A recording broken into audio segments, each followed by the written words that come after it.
नगर के समीप मंदिर में चल रही भगवत कथा के 5वें दिन व्यासपीठ पर अरुण वक्ता श्री कहते हैं कि सुखदेव जी महाराज परीक्षित से कहते हैं कि भगवान के प्रकाष्ठे के बाद मामा कंस को मायावी शक्ति से पता चलता है कि उसको मारने वाला इस सृष्टि पर जन्म ले चुका है। तभी कंस के द्वारा बहन पूतना को अपने राजमहल में आमंत्रित करते हुए कंस की मृत्यु कैसे होगी उसका वृतांत बताते हैं। तब बहन पूतना भाई कंस से कहती है कि डरने की कोई बात नहीं है, जितने भी बच्चों का जन्म पिछले दिनों में हुआ है उन सब बच्चों को मैं मायावी शक्ति से मार दूंगी। कंस पूतना की बात को सुनकर प्रसन्न होता है। नंद बाबा को गोकुल की चिंता सदैव रहती थी। आगे वक्ता श्री कहते हैं कि नंद बाबा मथुरा जाते हुए गोकुल की रक्षा करने की जिम्मेदारी ग्वाल बाल मित्रों को देकर ये कहते हैं कि लाला का जन्म हुआ है, तब से हमारे गोकुल पर खतरा मंडरा रहा है। आप सब गोकुल की रक्षा करना,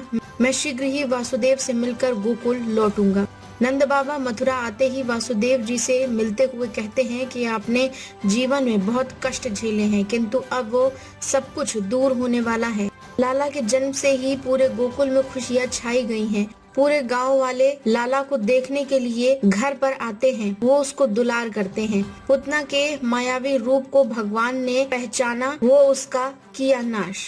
मैया यशोदा भगवान श्री कृष्ण के बाल रूप को अपने आंगन में लाड कर रही थी, किंतु मैया को घर के काम की भी चिंता थी। उसी समय रूप बदलकर पूतना का आगमन होता है। पूतना मैया से कहती है, मैं लाला को दुलार करना चाहती हूँ। मैया ने सोचा थोड़ी देर काम कर लूंगी। लाला को पूतना लाड़ करते हुए अपने स्तनपान कराने लेकर चली जाती है। कुछ देर बाद पूतना स्तनपान करना प्रारंभ करती है। वैसे ही मैया ये सब देखकर घबरा जाती है। तभी भगवान श्री कृष्ण पूतना के मायावी रूप को समझ जाते हैं। वो उसका वध करते हुए पूरे गोकुल के बच्चों की रक्षा करते हैं।